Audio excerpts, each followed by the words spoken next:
Okay, hi folks, Chuck here again.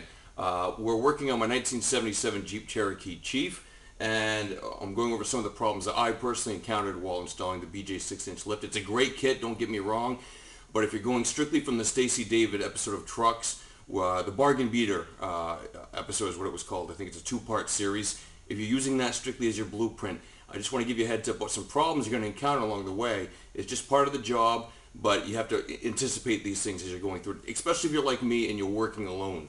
So, as you can see, I don't have the two-post lift to jack up the rig, so she's up on jack stands right now. Now, ideally, I'd be showing you this right now without the front axle installed, but I already went through it, and hindsight is 20/20. So just sort of imagine that this front axle isn't here, and what we're going to be paying attention to is the front leaf spring kit here.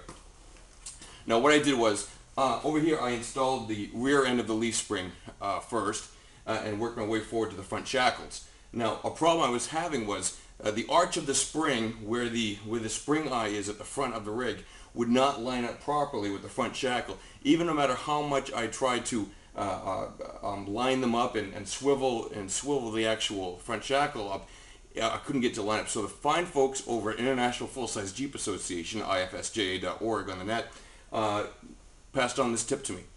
You only need three things to get this job done. One, a handy dandy beater. Number two, a 2x4, 2x6, something fairly sturdy that's going to take some pressure. And your trusty jacks and your trusty floor jack. So what we're going to do is this. Imagine the axle isn't here.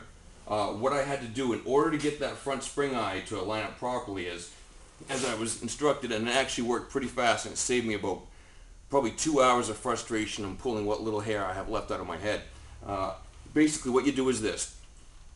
You set your stud in here, or whatever block of wood you're going to use. You set it up somewhere inside on the outside of the spring. Okay, and you get it fixed in there pretty good. Use your beater if you have to. Make sure you don't take off side of your head, because there's going to be a lot of tension on that block, and it's going to want to kick out on you. So make sure she's seated really good. So once the block is in, like so, or somewhere thereabouts off the center, preferably in the front here, you're going to jack it up, sort of like so. And I really don't want to do it right now, but I'm just giving you the idea. You jack up the front, and what that's going to do is it's going to bow out the spring ever so gently in small increments until finally you actually have the spring eye line up with the shackle, and you can sort of finesse that shackle to line up appropriately until you can slide that bolt in just to fix it in place. That was one trick, and I spent probably half a day, because you got to do all four springs, and I wasted probably a good 3/4 of a day wrestling with it until that trick was passed on to me by the folks over at IFSJA. It'll save you a lot of time, especially if you're working alone, you're working with just jack stands, you don't have a helper to give you a hand, and you don't have your two-post lift. So there you go. That's one thing that I learned while doing this project, and it saved me a lot of time, and I want to say thanks to the guys over at ifsja.org. All right, we'll do another one in a few minutes.